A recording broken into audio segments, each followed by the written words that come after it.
안녕하세요. FAT 2급 37회 기출 문제를 풀이할 수 있도록 하겠습니다. 이 강의는 37회를 1회 이상 풀어보신 분 또는 그동안 많은 준비를 하신 분을 위하여 복습하는 차원에서 입력 없이 포인트만 잡는 강의입니다. 그래서 상세풀이가 필요하신 분은 상세풀이 강의는 오른쪽에 목록에 따로 있습니다. 그 강의를 참고해 주시고, 이 강의는 복습하는 차원에서 말 그대로 쭉 전체적으로 훑어보고 혹시 누락된 거, 놓친 거 있는지 없는지 그거 찾아보는 의미로 만들어진 강의라는 거 먼저 말씀드리고 진행하겠습니다. 자, 이런 문제를 풀이하실 때는 꼭 실기 화면의 계정 과목 및 적요 등록 화면을 실행시켜 두고 확신이 들지 않는 계정 과목이나 계정 과목이 나올 때는 확인을 하고 풀이하시면 최소 두세 문제는 확실하게 맞추실 수 있습니다.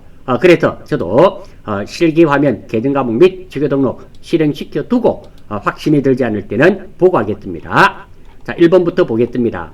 자, 다음에서 설명하는 회계의 기본 과정으로 옳은 것은 회계 순환 과정에 있어 기말 결산 정리를 하게 되는 근거가 되는 과정이다. 이거 가지고는 알 수 있는 게 없습니다. 기업 실체 존속 기간을 일정한 기간 단위로 분할하여 각 기간에 대해 경제적 의사결정에 유용한 정보를 보고하는 것이다. 이것이 기간이니까 기간별 보고의 과정. 정답은 4번이 되겠고요. 나머지 것들 계속 기업의 과정이라든지 기업 실체의 과정, 그리고 화폐 단위의 과정, 이런 것들도 좀 익혀주시면 좋겠습니다. 2번 한번 보겠습니다. 다음 절에 의하여 한공의 3월 말 현재 매출 채권 잔액을 계산하면 얼마인가? 참고로 매출 채권이란 말은 외상 매출금과 받을음, 매입 채무는 외상 매입금과 지급음이 되겠죠. 3월 1일입니다. 매출 채권 전월 2월액 100만원이네요. 따라서 매출 채권 잔액은 100만원. 두 번째, 대한상사의 상품 200만원을 외상으로 매출. 따라서 외상 매출금 200만원이 발생되었네요. 따라서 요거 두 개 더하면 매출 채권 잔액은 300만원. 대한상사로부터 외상 매출금 50만원을 회수했습니다. 그럼 매출 채권 잔액이 50만원 줄어들겠죠. 매출 채권 잔액은 250만원. 3월 29일 대한상사로부터 외상 매출금 100만원을 전자음으로 받았네요. 분개를 하면 외상 매출금이라는 매출 채권이 줄어들고 받을 음이라는 매출 채권이 다시 늘어나네요. 따라서 이 두 개는 매출 채권 기준으로 보면은 매출 채권이 줄어들기도 줄어들고 늘어나기도 늘어났습니다. 따라서 이 두 개는 퉁치는 거죠. 없어지게 됩니다. 즉 매출 채권 잔액에는 영향을 미치지 않습니다. 그래서 매출 채권 잔액은 250만원이 되고요.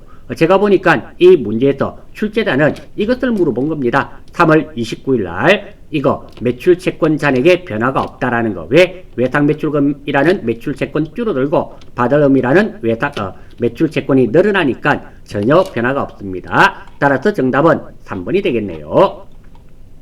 3번 한공기업은 2018년 12월 7일 외상으로 판매한 상품 대금 3만원을 2019년 2월 1일 보통예금으로 회수하였다. 2월 1일 회계처리 역량에 대한 설명으로 틀린 것은 어떤 것이고, 자, 2월 1일 날을 공개하면 보통예금으로 3만원 들어왔네요. 무엇 때문에? 외상 매출금이란 자산이 줄어들었죠. 따라서 첫 번째 1번 틀렸습니다. 유동자산에는 증가 안 됐는데 보통예금이란 유동자산이 3만원 늘어나고 외상 매출금이라는 유동자산이 3만원 줄어들었습니다. 따라서 유동자산 측면에서 본다면 둘 다 늘어나고 줄어들었기 때문에 유동자산은 변화가 없습니다. 정답은 1번입니다. 나머지는 한번 보실 수 있도록 하시고요. 4번 다음 같은 거래 요소의 결합관계로 해당하는 거래로 옳은 것은 맞는 것만 한번 보겠습니다. 은행으로부터 500만원을 1년간 차입하여 보통예금으로 지급하다. 자, 그러면 보통예금으로 입금하다. 그러니까 은행에서 돈 빌려왔죠. 보통예금 500만원 자산이 증가됩니다. 단기차입금이라는 부채 500만원이 증가되겠죠. 따라서 자산 증가, 부채 증가는 정답은 3번이 되겠습니다. 나머지 것들은 여러분들이 한번 보실 수 있도록 하고, 5번 다음 거래를 토대로 매출을 인식할 일자와 금액은 얼마인가? 3월 3일 상품 50개를 한 개당 100원에 판매하기로 계약을 체결하다. 계약하다, 주문하다, 약속하다, 채용하다는 회계상의 거래가 아닙니다. 해당 사항이 없습니다. 두 번째, 3월 5일 상품 50개를 거래처에 인도하고 운반비 150원을 지출했네요. 인도했습니다. 넘겨줬습니다. 판매 시점은 재화를 인도하거나 또는 사용 가능하게 된 때 매출을 인식하게 됩니다. 자, 여기에 적어두었습니다. 매출을 인식한단 말은 판매된 시점을 의미하게 되고, 판매된 시점이란 재화를 인도하거나 이용 가능하게 된 때 판매된 걸로 봅니다. 따라서 3월 5일날 판매가 되었고요. 운반비는 팔 때 운반비는 따로 적어야 되잖아요. 따라서 5,000원이 됩니다. 정답은 2번이 되겠네요. 6번, 다음 중 현금 및 현금성 자산에 해당하지 않는 것은, 이거 정말 중요한 내용입니다. 이거 다시 한번 보겠습니다. 큰 거래 비용 없이 현금으로 전환이 용이하고 이자율 변동에 따른 위험이 경미한 금융상품으로 취득 당시 만기가 3개월 이내인 자산을 현금 및 현금성 자산이랍니다. 대표적인 계정 과목으로 현금, 당좌예금, 보통예금이 있습니다. 틀린 것은 만기가 도래하는 공사채 이자표 맞습니다. 타인 발행 수표, 남이 발행한 수표니까 현금이죠. 우편한 정서, 요즘은 사용되고 있지 않지만 현금성 자산에 해당됩니다. 타인 발행 약속음은 받을 음이 되겠죠. 받을 음은 현금성 자산이 아니라 매출 채권이 됩니다. 따라서 정답은 4번. 7번, 재무상태표 계정의 사용예로 옳지 않은 것은 상품을 매입하기 위하여 계약금을 주니까 차변의 선급금. 예, 맞습니다. 장기 차입금의 만기가 1년 내에 도래하면 기말에 유동성 장기부채. 그렇죠. 내가 10년 뒤에 갚아주기로 했을 때는 장기 차입금이지만 9년이 지나면 내년에 갚아줘야 되겠죠. 이것들 유동화시켜줘야 됩니다. 장기 차입금을 유동화시켜주는 계정 과목이 유동성 장기부채. 비품을 외상으로 구입하면 대변의 미지급금. 그렇죠. 상품이었으면 외상매입금. 사무실을 빌려서 사용할 목적으로 보증금을 지급하면 빌려오는 거니까 임차가 됩니다. 따라서 이것은 임대보증금이 아니라 임차보증금이 되고, 그리고 차변이 아니라 대변이 아니라 차변의 임차보증금이 적히게 됩니다. 정답은 4번이 되며, 임차와 임대 구분이 안 되시는 분을 위해서 제가 이렇게 따로 메모해 두었습니다. 참고하실 수 있도록 하십시오. 8번, 가에 해당하는 계정 과목으로 옳은 것은 한 대리님, 회사가 업무와 관련하여 타인으로부터 토지를 증여받을 경우 대변은 어떤 계정으로 처리하나요? 자, 기부금의 반대죠. 기부금은 내가 아무 대가 없이 남한테 주는 거 기부금. 반대입니다. 남으로부터 아무 대가 없이 내가 받는 거 자산 수정 이익이라 그러죠. 기부금의 100% 반대의 계정입니다. 정답은 2번입니다. 자산 수정이익, 아무 대가 없이 타인으로부터 자산을 무상으로 받을 때 사용하는 계정 과목입니다. 9번, 다음은 도소매업을 영위하는 항공상사의 비용의 종류를 구분한 것이다. 가에 해당하는 계정 과목으로 옳은 것은 비용, 매출원가 있고요. 가분 있고, 영업외 비용, 소득세 비용. 가분은 영업비용과 영업외 비용, 영업비용이 되겠죠. 보기 4개 중에서 영업비용을 찾아란 말입니다. 자, 이게 기부금이 영업비용인지 잡손질이 영업비용인지 영업외 비용인지 모르시겠거든. 어디서? 자, 여기서 계정 과목 및 주교 등록에서, 자, 이 화면에서 무엇을 눌린다? 컨트롤 F입니다. 컨트롤 F. 컨트롤 키 눌리고 F. 파인드의 약자 F. 지금은 접대비죠. 접대비 쳐보시고 500번대, 600번대, 700번대는 안 씁니다. 자, 이랬더니 813번 나왔네요. 813번이 영업비용인지 영업외비용인지, 영업비용의 다른 이름은 판매비와 관리비입니다. 눌러봤더니 자, 여기 있네요. 판매비와 관리비 801번부터 900번까지가 영업비용입니다. 판매비와 관리비가 됐죠. 자, 접대비는 813번, 판매비와 관리비가 맞습니다. 이렇게 찾으시면 쉽게 찾으실 수 있습니다. 그래서 이런 문제 풀 때 실기 화면의 계정 과목 및 주교 등록을 꼭 실행시켜 두시고, 계정 과목에 대해서 확신이 안 드시는 것은 꼭 찾아보시고 문제를 풀이하시면 쉽게 맞추실 수 있습니다. 10번, 다음 자료에 의하여 항공의 7월 1일 기계장치의 유형자산 처분 손익을 계산하면, 손익이란 말은 손해일 수도 있고 이익일 수도 있단 말입니다. 얼마인가? 단 감가상각법은 정액법 반드시 하셔야 되는 공식이며, 월할 상각이란 말은 한 달 한 달 상각한단 말입니다. 자, 2017년 1월 1일 날 기계장치를 80만원에 구입했고요. 내용연수는 4년이며 잔존가액은 없고요. 그리고 2019년 7월 달에 팔았네요. 7월 1일 38만원에 매각했습니다. 따라서 정액법에 의해서 계산을 한번 해보겠습니다. 자, 정액법은 취득가 마이너스 잔존가액 나누기 내용연수라서, 자, 취득가 얼마? 80만원. 잔존가액 얼마? 0. 내용연수 몇 년? 4년. 그러면 1년에 20만원입니다. 그러면 2017년 까뜩, 2018년 까뜩, 2019년은 절반만 썼죠. 그러니까 40만원에다가 2019년은 10만원씩 밖에 안 되죠. 그래서 감가상각 누계액은 50만원이 됩니다. 따라서 장부가액을 알아내야 됩니다. 장부가액, 이것도 중요한 겁니다. 자주 나옵니다. 장부가액은 취득원가에서 감가상각 누계액을 빼면 돼요. 그러면 나는 이 기계장치를 얼마짜리로 생각한다? 30만원짜리로 생각합니다. 근데 내가 받은 돈은 얼마다? 38만원. 장부가액은 얼마? 30만원. 플러스죠. 이익받죠. 실제로 나는 30만원으로 생각하고 있는 것을 38만원 받았으니까 유형자산 처분이익 8만원이 발생이 되어서 정답은 2번이 되겠습니다. 11번 일반 기업회계 기준에서 요구하는 손익계산서의 작성 원칙으로 옳지 않은 것은 현금주의 원칙이라고는 존재하지 않습니다. 총액 표시의 원칙, 구분 표시의 원칙, 수익 비용 대응의 원칙, 이런 것들이 있습니다. 12번 무형자산에 대한 설명으로 옳지 않은 거, 틀린 거 찾는 거네요. 무형이니까 눈에 안 보여야 됩니다. 자산이니까 내 것이어야 돼요. 세 번째, 눈에 안 보이면서 내 것이면서 영업활동이나 생산활동에 필요해야 됩니다. 그게 무형자산입니다. 첫 번째, 유형자산과 마찬가지로 미래 경제적 효익이 기대되어야 된다. 즉, 이 말이 영업활동이나 생산활동에 사용되어야 된다. 이런 말입니다. 두 번째, 특정한 발명을 등록하여 일정 기간 독점적 배타적으로 사용할 수 있는 권리를 특허권이라 그러죠. 예, 맞습니다. 비유동자산으로 분류한다. 예, 무형자산은 비유동자산이며 가장 대표적인 무형자산이 개발비가 되겠죠. 개발비 찾아보시면 계정과목 및 재교등록에서 찾아보시면 비유동자산이 됩니다. 4번 미래 경제적 효익이 기대되는 신제품 개발 관련 지출은 개발에 관련됐으니까 경상연구 개발이 아니라 개발비가 됩니다. 따라서 정답은 4번이 되며 이거 외에도 무형자산에 관해서 알고 있어야 하는 사항들 한번 보겠습니다. 첫 번째, 무형자산의 상각 후 잔존가치는 0원입니다. 두 번째, 무형자산의 감가상각 기간은 최대 20년을 초과할 수 없습니다. 세 번째, 감가상각 방법은 무형자산의 감가상각 방법은 합리적이고 체계적인 방법을 선택하되 정액법, 정률법, 생산량 비례법, 연수합계법 이런 거 관계없습니다. 선택하되 만약에 합리적인 방법이 없다면 정액법이 원칙이라는 거 오해하셔서는 안 됩니다. 무형자산은 정액법으로 생각해야 된다. 이 말은 틀린 겁니다. 합리적인 방법이 있으면 그걸로 하고 없을 경우에는 정액법을 한다. 이런 의미가 됩니다. 13번 한공기업의 매출채권 외상매출금과 받을 의미 되겠죠. 2019년에 인식할 대손상각비는 얼마인가?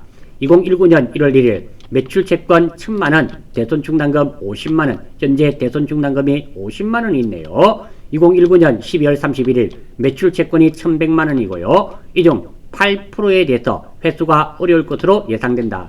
그러면 대손충당금이 필요하겠죠. 얼마가 필요합니까? 1100만원 곱하기 0.08하면 88만원이 됩니다.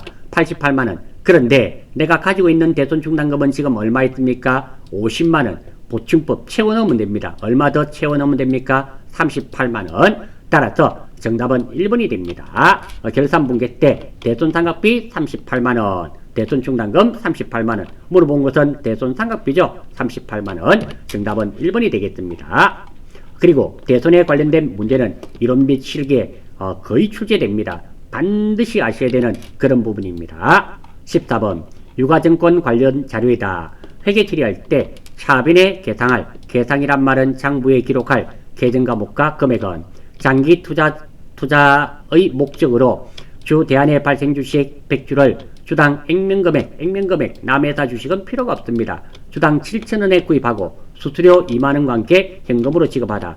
출제자는 두 가지를 물어봤네요. 첫 번째 장기 투자 목적을 무슨 주식이라 하나? 단기 매매증권, 매도관행증권, 만기보유증권 중에 어떤 거냐? 두 번째, 이 수수료는 어떻게 처리하느냐? 이 두 가지를 물어봤는데요. 첫 번째, 장기 자금 투자 목적은 매도 가능증권이 됩니다. 매도 가능증권이 되고요. 두 번째, 매도 가능증권 사면서 수수료는 취득원가에 포함시킵니다. 정답은 2번이 되겠습니다. 이 문제 오해하시기가 쉽습니다. 어떤 거? 자, 이겁니다. 자, 단기 매매증권 구입할 때 수수료는 수수료 비용으로 처리하는 거 맞습니다. 하지만 보십시오.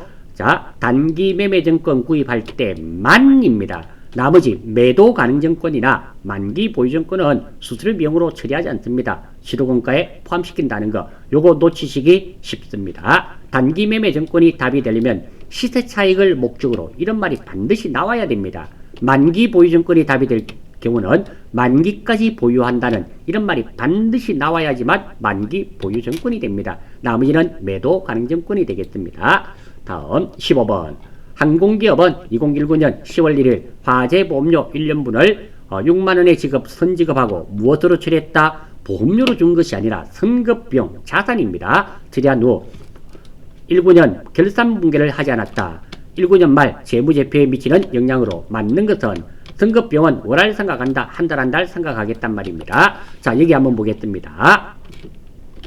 자, 10월 1일 날 선급비용으로 줬습니다. 오늘은 12월 31일 결산일입니다. 1년이니까 9월 30일입니다. 6만원을 월할 생각하게 되면 12개월로 나누면 한 달에 5천원이 됩니다. 9달이니까 5, 9, 45 뒤에 것은 45,000원. 그러면 6만원 빼기 45,000원 하면 요거는 15,000원이 되겠네요.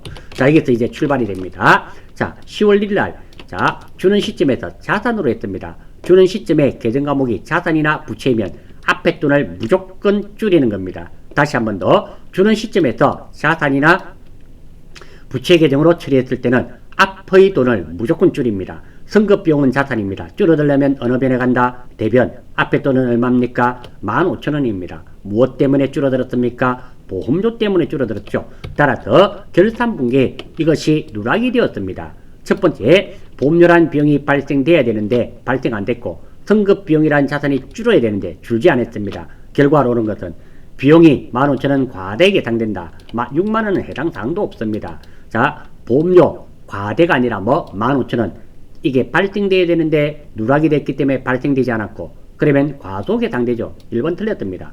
유동자산이 15,000원 과대에 해당된다. 예, 맞습니다. 선급비용이라는 유동자산이 줄어야 됩니다. 그런데 누락됐으니까 안 줄었죠. 그러니까 선급비용 유동자산이 15,000원 과대 계상됩니다. 정답은 3번이 되겠습니다. 자, 이름으로써 이론은 넘어가고요. 실무 한번 보겠습니다. 윤화악기고요. 우리 회사 이름이 윤화악기고 악기 도매 및 상품 중개업을 하는 개인기업이라는 거.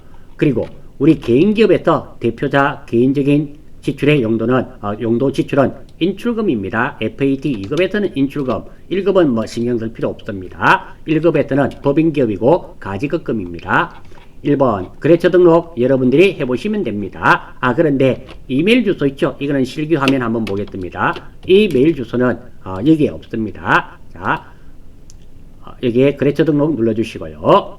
자, 거래처 등록해 보시면 자, 여기 있네요. 아무 제가 회사나 선택한 다음에 연습입니다. 자, 여기에는 기본상에는 아무리 봐도 이메일 주소 등록하는 칸이 없습니다. 없고 어디에 있는가 하면 여기 보시면 추가사항 있죠? 추가사항 이것을 눌러야 됩니다. 여기 보시면 자, 여기에 거래처 직원 담당자 이메일 주소 적는 란이 있죠? 여기에다가 입력해야 된다는 거, 이거 하나만 포인트 잡고 넘어가겠습니다. 2번 보겠습니다. 손익계산서네요. 손익계산서 고치면 됩니다. 수정하는 대로 고치면 되고요. 우리가 유의하셔야 될 것은 자, 손익계산서 수정과 누락된 부분을 추가 입력이 끝나면 반드시 당기순이익, 이 당기순이익이 같은지를 확인해야 됩니다. 한번 들어가 보겠습니다. 자, 당기순이익, 손익, 정기본 손익계산서, 실기 화면에 정기본 손익계산서 있죠? 들어가겠습니다. 들어가셔서 어떤 거? 자, 오른쪽에 보시면 당기순이익 있잖아요. 이 고치고 나서 당기순이익이 문제지의 당기순이익과 같은지 비교해 보시면 됩니다. 이게 맞으면 입력은 정확하게 되었다는 것을 알 수 있고요. 다음, 정기본 재무상태표를 고치실 때는 어떤 거? 요 아래쪽에 보시면 차액 있죠? 이 차액이 0인가 보셔야 됩니다. 이게 0이면 정확하게 고쳐졌다는 거 알 수 있습니다. 이것만 포인트 잡고 넘어가겠습니다. 자, 계정과목 추가 등록 및 적용 등록 그대로 하시면 됩니다. 하시면 되는데, 자, 여기서 하나 보겠습니다. 자, 계정 과목 및 적용 등록입니다. 자, 계정 과목 및 적용 등록 우리가 많이 사용하는 거죠. 눌러주시고, 자, 제가 알려드릴 것은 다른 거는 없어요. 뭐 현금 적용, 대체 적용 이런 거 적는 것들 별 문제 없습니다. 충분히 여러분들이 하실 수가 있고요. 이런 거는 아무 문제 없습니다. 오타 없이 하실 수 있도록 하고요. 문제가 하나 있습니다. 어떤 거냐면, 자, 여기에 여기 있네요. 156번 한번 보겠습니다. 이런 것들 빨간 계정 과목들 있죠. 이런 것들은 시스템에서 사용하고 있습니다. 자, 원재료를 원샷 원킬로 한번 바꿔보겠습니다. 원샷 원킬. 아무리 바꿔도 이 빨간색은 바뀌지 않습니다. 이렇게 계정 과목을 바꾸고 싶을 때, 바뀌지 않을 때는 컨트롤 플러스 F1키입니다. 컨트롤 키를 누르고 F1 눌러요. 화면에는 아무런 변화가 없지만 여기서 원샷 원킬 전산회계라고 입력하시고 엔터치면 이렇게 바뀝니다. 이렇게 바뀌니까 그래서 빨간 계정 과목들은 시스템에서 사용하고 있는데 안 바뀐다. 일반적인 방법으로 무슨 키 컨트롤 F1을 누르면 바뀐다는 거, 그거 하나 포인트 잡고 넘어가겠습니다. 자, 다음 증빙에 의한 전표 입력이네요. 자, 1번 한번 보겠습니다. 사무실에서 사용할 종이컵과 물티슈를 구입하고 대금은 현금으로 지급했네요. 비용으로 처리. 이거는 비용이 포인트입니다. 사무실에서 일반적으로 사용하는 것은 소모품으로 합니다. 소모품이 되는데요. 두 번째, 소모품은 계정 과목이 두 가지입니다. 소모품은 자산이고요. 소모품비는 비용입니다. 따라서 이 문제의 포인트는 소모품을 비용으로 했기 때문에 소모품비, 차변에 소모품비로 해라는 거, 이게 포인트가 되겠습니다. 전표에 의한 입력 2번 보겠습니다. 포장 및 배송 전문 업체인 영산 퀵서비스에서 판매 상품을 배송하고, 이거는 배송비네요. 배송비, 운반비죠. 운반비 처리에 대해서 아는지를 물어본 겁니다. 살 때 운반비는 실효금가에 가산해야 됩니다. 사는 것 가격 안에 포함시키고 운반비를 적지 않습니다. 팔 때 운반비는 따로 적어야 됩니다. 지금은 판매 상품이니까 운반비로 따로 적으란 말입니다. 따라서 이 문제의 포인트는 운반비 적는 게 포인트가 되고요. 운반비 적어두었습니다. 살 때 운반비는 사는 것 가격 안에 포함시키고 운반비 계정을 사용하지 않습니다. 팔 때 운반비는 운반비 계정을 사용해서 따로 적어야 됩니다. 그래서 운반비가 나오면 살포 팔다. 왜? 살 때는 포함시키고 팔 때는 운반비로 따로 적어야 된다고 살포 팔다, 이런 말을 제가 가끔 쓰고 있습니다. 3번입니다. 신용카드 매출 전표네요. 자, 이거 보고 알 수 있습니다. 신용카드로 주고받았단 말은 돈을 안 주고 안 받았단 말입니다. 그러니까 그거 알아주시고요. 두 번째, 신용카드가 나오면 반드시 카드사가 입력돼야 됩니다. 그렇죠? 그거 하나 알아주십시오. 영업부 직원의 회식 후 식사하고 복리후생비 주는 거네요. 국민카드로 결제했습니다. 따라서 돈 안 줬네요. 돈 주는 내용이 상품 아니죠. 그러면 미지급금이 되고, 미지급금의 거래처가 무엇으로 걸려야 됩니까? 국민카드 걸려야 된다는 거, 그게 포인트가 되겠죠. 즉 이것이 포인트가 되겠습니다. 미지급금이 포인트, 국민카드가 포인트가 되겠습니다. 재고자산 매입 거래네요. 파란색은 사는 거죠. 성윤악기로부터 샀습니다. 400만원 주고 샀네요. 자, 상품을 구입하고 발급받은 거래 명세서이다.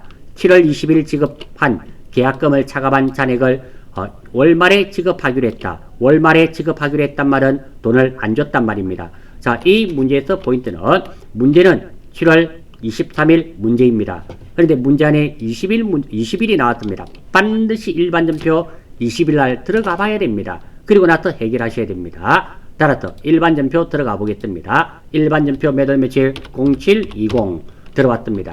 자, 여기 보니까 차빈이 선급금이네요. 성윤악기한테 줬네요. 선급금을 얼마 줬나요? 40만원. 이게 포인트가 됩니다.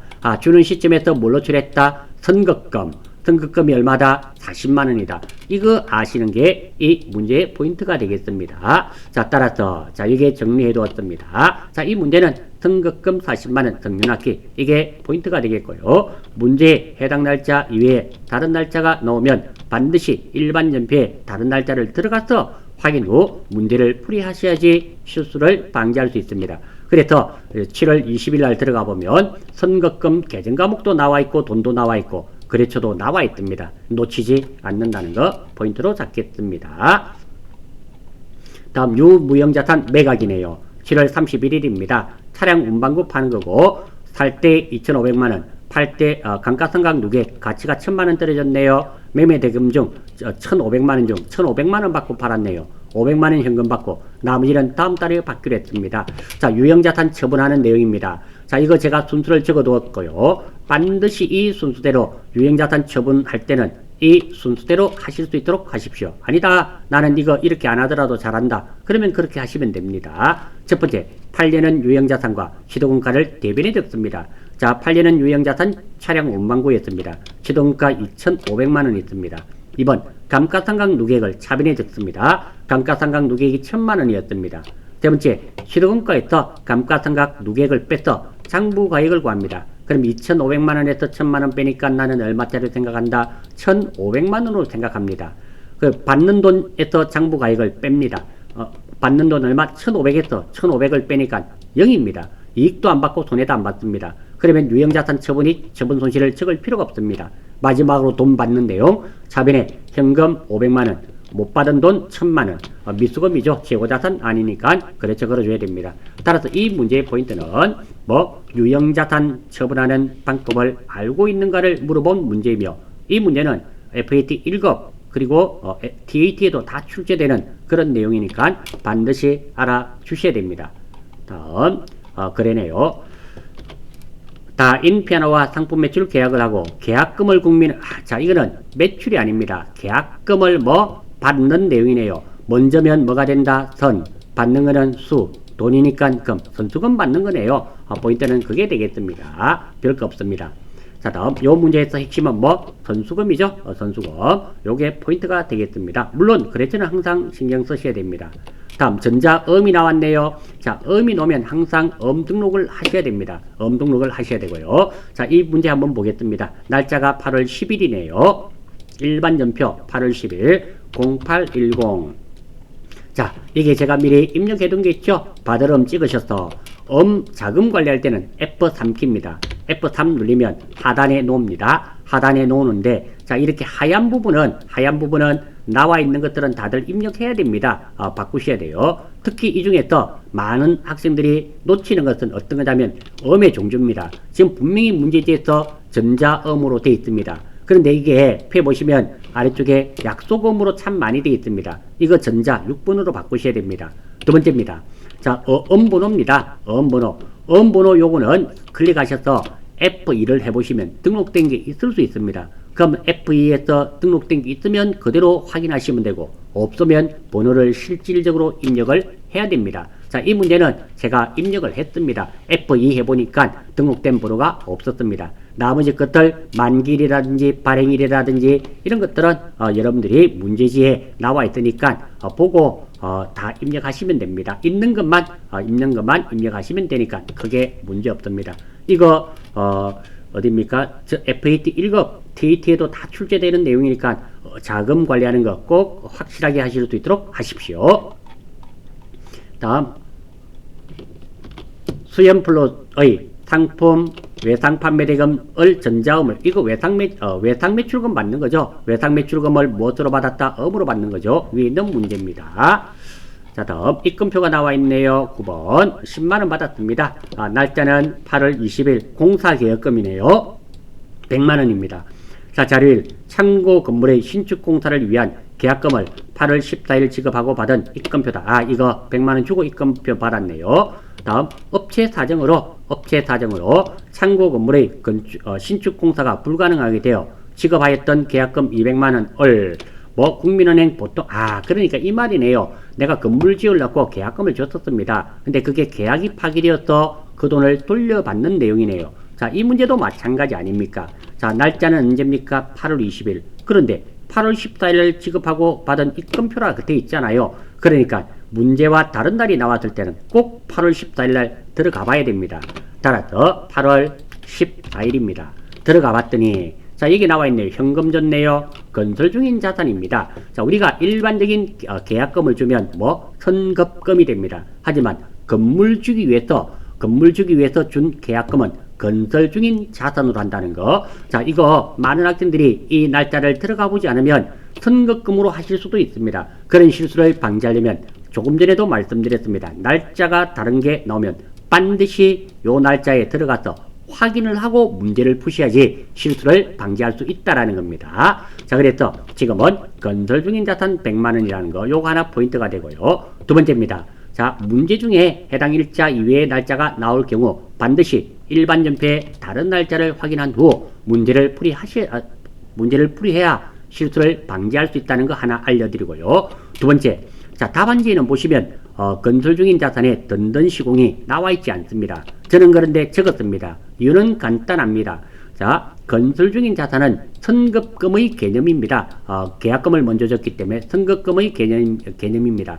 따라서 건설 중인 자산은 거래처를 걸어주시는 것을 원칙으로 하십시오. 지금 이 문제의 경우에는 거래처를 안 걸어도 맞습니다. 하지만 자, 우리가 거래처는 꼭 이렇게 생각하시면 됩니다. 안 걸어줘도 되는데 거래처 건 것은 맞지만 걸어줘야 되는데 안 건 것은 틀린 거로 채점됩니다. 따라서 건설 중인 자산은 선급금의 개념으로 와서 걸어주시는 것이 원칙이고요. 답안지만 너무 믿지 마시고 저와 공부하시는 여러분들은 건설 중인 자산의 거래처를 꼭 좀 걸어주시기를 바라면서 이 문제 마무리하겠습니다.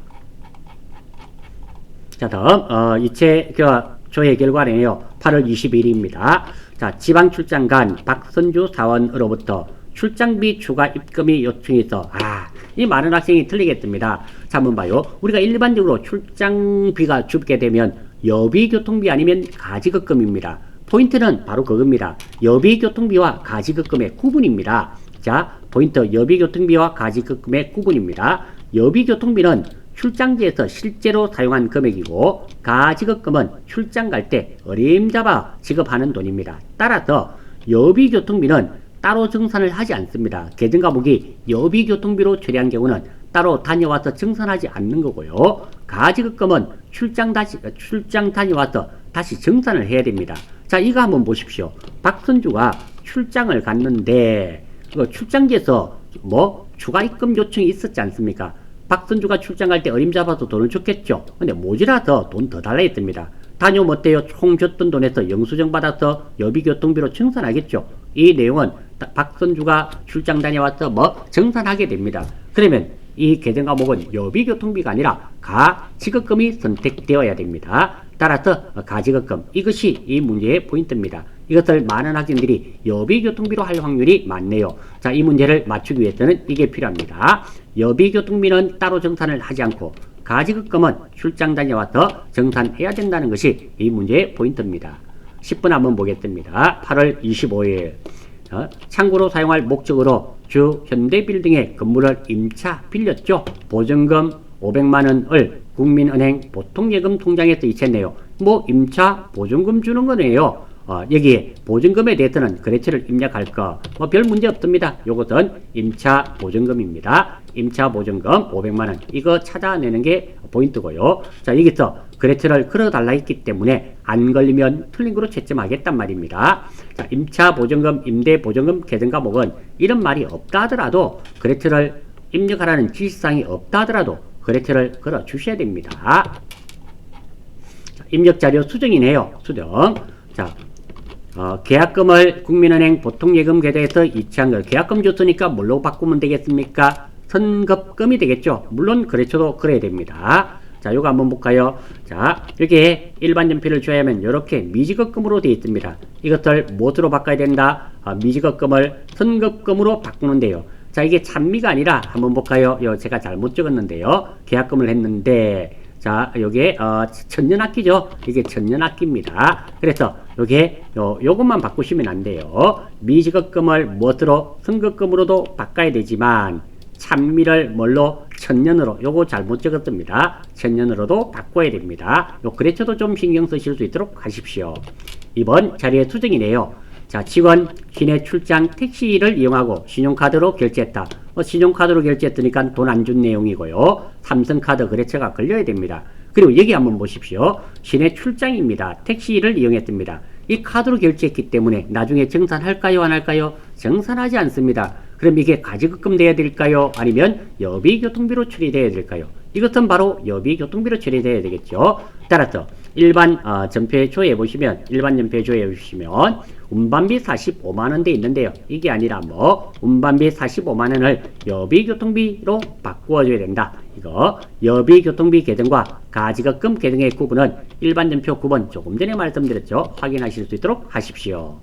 자, 결산입니다. 자, 결산 이거 참 중요합니다. 이게 레벨이 높아지면 높아질수록 FAT, TAT, FAT 1급, TAT로 가면 갈수록 훨씬 중요하게 됩니다. 자, 이자, 미지급 이자 3만원을 계상하다. 장부에 기록합니다. 자, 이 내용은 이자를 3만원 못 준 내용입니다. 이자는 계정 과목이 두 개죠. 주는 내용은 이자 비용, 받는 내용은 이자 수익입니다. 지금은 주는 내용이기 때문에 이자 비용. 자, 순서대로 합니다. 자, 요칸부터 주는 내용이면 비용, 받는 내용이면 수익입니다. 지금 주는 내용이니까 뭐 비용 적으면 됩니다. 두 번째, 자, 요칸입니다. 먼저면 선, 못이면 미. 지금은 못 준 내용이니까 뭐 미. 다음 세 번째, 요칸입니다. 순서대로 하겠습니다. 주는 내용이면 급, 받는 내용이면 수. 지금은 주는 내용이니까 뭐 급이 되겠죠. 근데 미급이란 계정 과목이 없으니까 지자를 붙여주는 센스. 그래서 미지급 비용이 됩니다. 마지막입니다. 미지급 비용은 부채입니다. 이 만들어진 계정 과목이 자산이면 차변에, 부채면 대변에 적으면 됩니다. 부채이기 때문에 지금 어느 변? 대변에 적으면 됩니다. 그럼 이자 비용은 어디에 갈 수밖에 없습니까? 차변에 갈 수밖에 없습니다. 됐고, 뭐 이렇게 하면 됩니다. 이거 아주 중요한 부분입니다. 혹시 결산이 잘 안 되시는 분은 제가 전산회계 2급, FAT 2급 기본 강좌에 결산 강좌만 제가 따로 한 30문제 만들어 놓은 게 있습니다. 그거 아시고 꼭 준비하셔야 됩니다. 물론 이 한 문제 틀린다고 해서 자격증 나오지 않는 건 아닙니다. 하지만 레벨이 높아지면 높아질수록 한계에 부딪힌다는 거 말씀드리면서 넘어가겠습니다. 자, 자동결산이네요. 자, 외상매출금 잔액에 대해서 1% 대손 충당금을 보충법을 적용하여 설정하고 있다. 자, 요거는 제가 이렇게 순서대로 적어 두었습니다. 이것도 마찬가지입니다. 여러분들 시험 치시면 반드시 출제된다라고 생각하셔야 됩니다. 물론 이게 FAT 2급에만 나오는 게 아닙니다.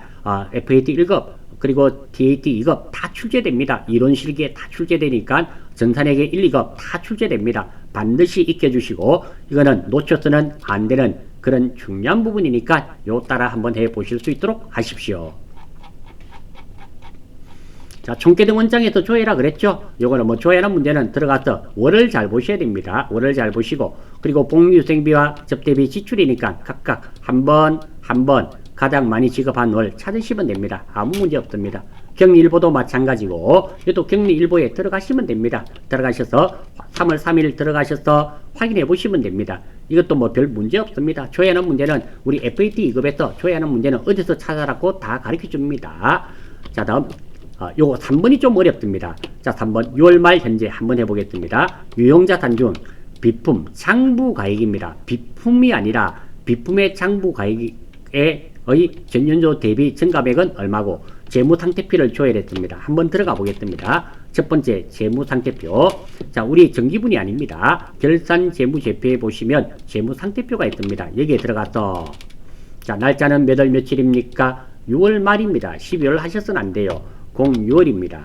이런 게 나왔습니다. 자, 여기부터 자, 비품 찾아야 됩니다. 뭐 많으니까 컨트롤 F로 찾으면 됩니다. 비품 찾았습니다. 자, 그랬더니 여기는 실기 단기가 되고요. 요거 전기 6기 작년입니다.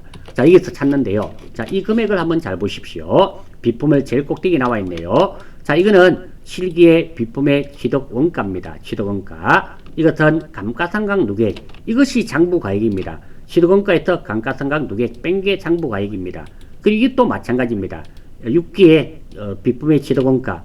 이게 감가상각 누계액입니다. 빼면 이게 뭐 장부가액입니다. 따라서 시험 치실 때 5,900만원 빼기 2,000만원에서 3,990만원을 선택하실 확률이 아주 많습니다.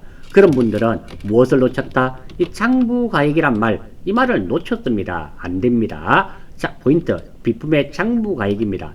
비품의 장부가액이란 말은 취득원가에서 감가상각 누계액을 뺀 금액입니다. 7기의 장부가액은 뭐 5,900만원에서 감가상각 누계액 뺐더니 5,290만원.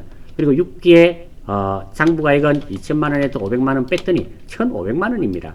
따라서 5,900에서 5,290만원에서 1,500만원을 빼면 3,790만원, 정답은 1번입니다. 이 문제는 아주 틀리기 쉬운 문제입니다. 이거 비품을 빼셔서는 안 되고 비품의 장부가액 항상 문제는 정확하게 보셔야 됩니다. 자, 그리고 내용 중에 궁금하신 점이 있거나 좀 더 알고 싶은 내용이 있는 경우 영상 아래에 글을 남겨주시면 최대한 빠른 시간 안으로 제가 답글을 올려드릴 수 있도록 하고요. 자, 그리고 이 오해하셔서는 안 됩니다. 지금은 복습하자는 의미로 제가 제작을 했던 거지 문제를 하나씩 풀자 그런 의미가 아니라 빠른 시간 내에 한번 정리해보는 의미로 만들었다라는 거, 여기에 오해가 있으시면 여러분들과 제가 차이가 좀 날 수 있습니다. 자, 수고하셨고요. 열공하신 여러분들께 엄지척 올려드립니다. 그리고 합격을 다짐하는 여러분들 자신에게도 엄지척, 대한민국에서 이번에 한 명이 합격한다 하더라도 나는 합격한다, 이런 마음을 가지시고 공부하셔야지 좀 더 학습의 효과가 높아지게 됩니다. 수고하셨습니다.